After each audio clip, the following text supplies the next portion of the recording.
Let's start with the basics. NPC, or non-player character. It's a term most of us know from video games, right? We've all encountered them.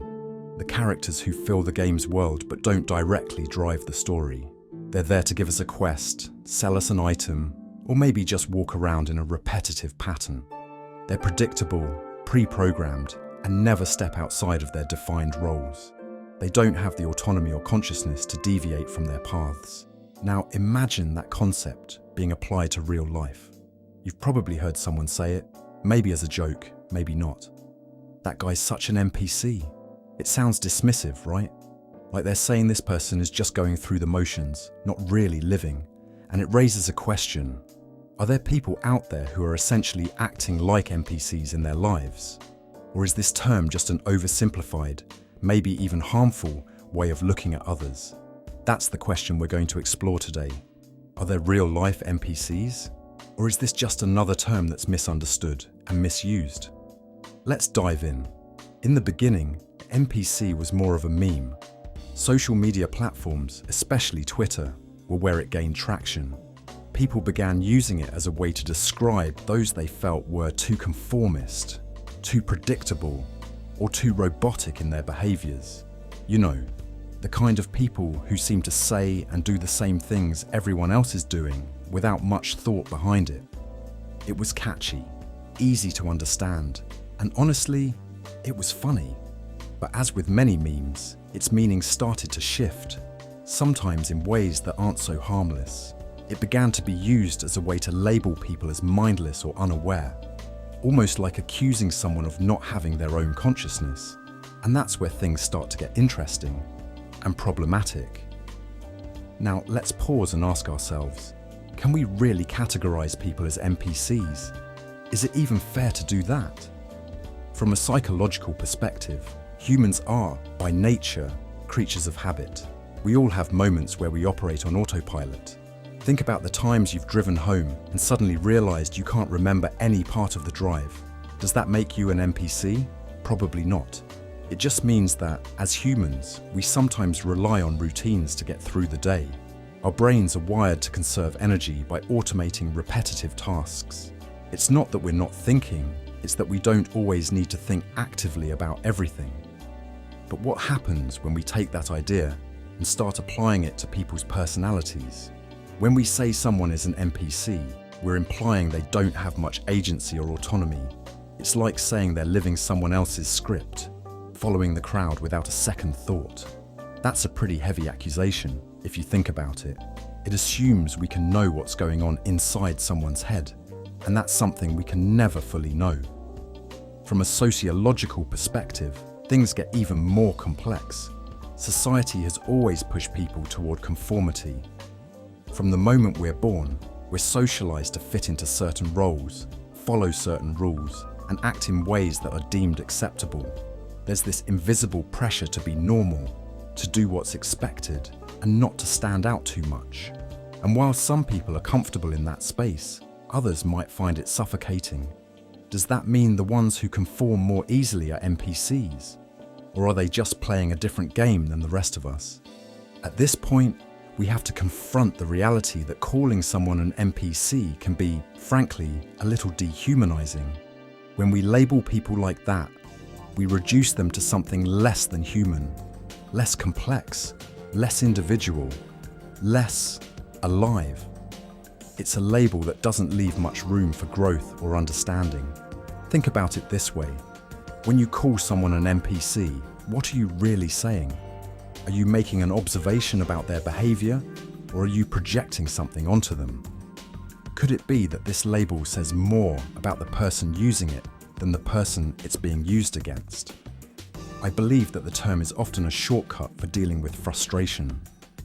When someone doesn't meet our expectations or doesn't seem to be thinking the way we do, it's easy to dismiss them with a label, but in doing so, we deny them the same complexity that we expect others to see in us. After all, no one wants to be reduced to a label. No one wants to feel like they're not seen as a full, conscious individual. So what does it really mean to be conscious, to be autonomous? It's a tough question. Consciousness is one of those mysteries we still don't fully understand. We know it when we feel it, but defining it is like trying to hold water in your hands. But one thing is clear. Being aware of your thoughts, your surroundings, and your actions is part of what makes you feel alive.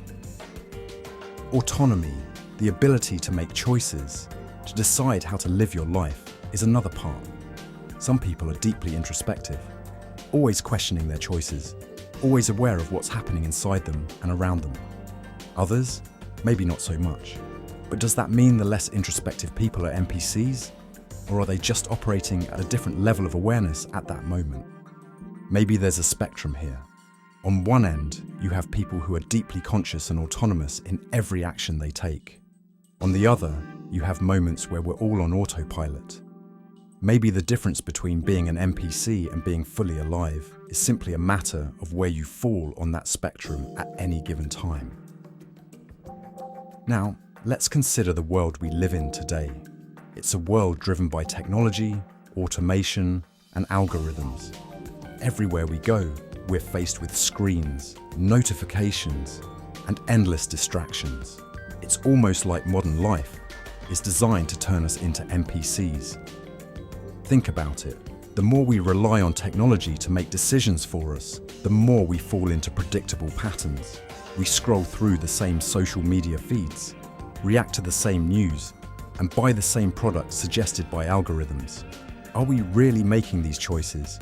Or are we just following the paths laid out for us? In some ways, technology is turning us all into NPCs. Predictable, programmed, and less autonomous. But recognizing this is the first step toward breaking free from it. So how do we avoid falling into the NPC trap? How do we live more consciously and break free from the routines that make us feel like we're just going through the motions? One way is through mindfulness, the practice of being fully present in each moment. When you're mindful, you're aware of your thoughts, your feelings, and your actions.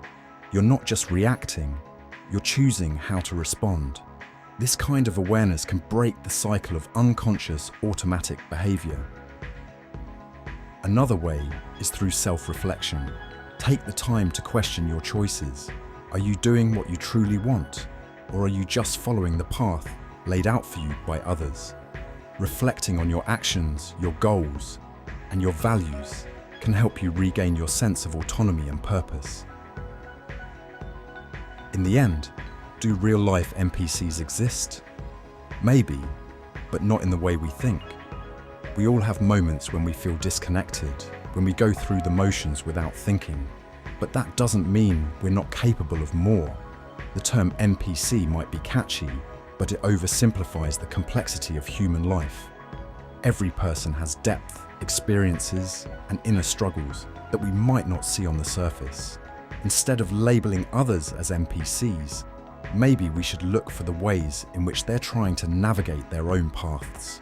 We all have moments of being on autopilot, but we also have moments of profound awareness, connection, and autonomy.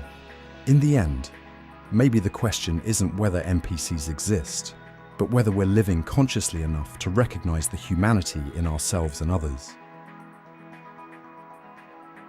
If you enjoyed this video, don't forget to leave a like and subscribe. It really helps the channel and this message to grow. Do you have an opinion about NPCs? Go ahead and leave it in the comments below. Hope you are all living a more conscious life, and see you in the next video.